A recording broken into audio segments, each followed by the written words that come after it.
Hi and welcome to my video this week. Friends, I am going to be taking you with me to the Etobicoke Farmers Market and showing you exactly what we bought there. There's no one like you, my little girl. I have done a video of this farmers market before, but it's been a while since we've visited, so I thought of showing you again what it looks like, the kind of produce they have, and a little bit of how things have changed. The market is open every Saturday at Etobicoke Civic Center, and here I am making my grand entrance with my favorite square-shaped tote bag. The world is yours, strike them with your glow.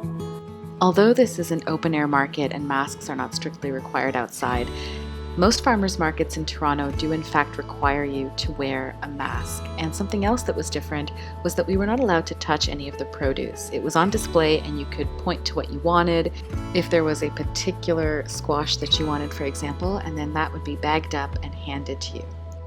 And there was certainly no shortage of fruits and vegetables or any scarcity in terms of variety. Right now is kind of the height of peach and corn season, but it is not yet the beginning of apple season. There were a lot of tomatoes, cucumbers, plums, a lot of stone fruits, apart from cherries, are in season right now. And we also discovered a new vendor, this French boulangerie pâtissier, which I don't recall from previous years.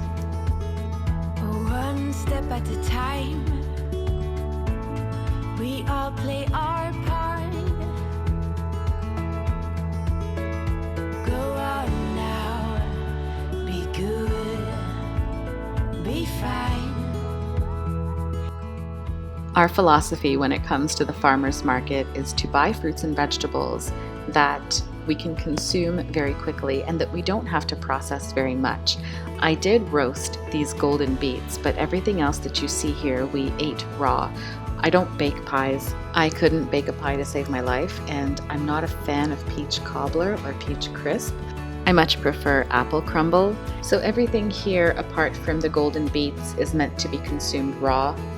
And although those field cucumbers are perfect for pickling, I have never pickled anything except for the occasional red onions and radish.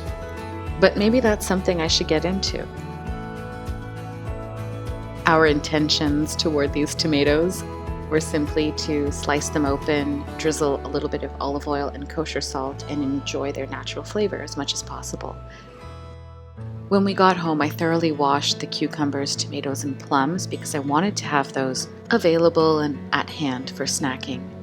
As for the golden beets, we had it in our head to make this golden beet caprese salad, and we kind of pulled off elements of that, but it's not exactly what we envisioned. I roasted the beets in the oven in some foil for about an hour, and then we simply sliced them up, drizzled them with olive oil, some balsamic glaze, salt and pepper, and we got a fresh ball of mozzarella and just put it in the middle for presentation, and we were satisfied with that. The tomatoes, as I mentioned, are simply sliced with a bit of kosher salt and pepper and olive oil. Here's the baguette that we picked up. This was our dinner that evening. Sometimes in the summer it's really difficult to eat something hot and cooked, so when we go to the market and get beautiful produce like this, what we really like the most is to simply enjoy it in its simplest form, I guess, in a fairly simple form, I should say. Anyway, I hope you liked this video, and if you did, give it a thumbs up and subscribe to my channel.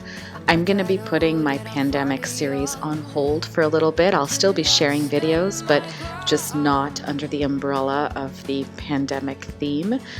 And with that, I will say bye-bye for now, and I'll see you very soon in the next one.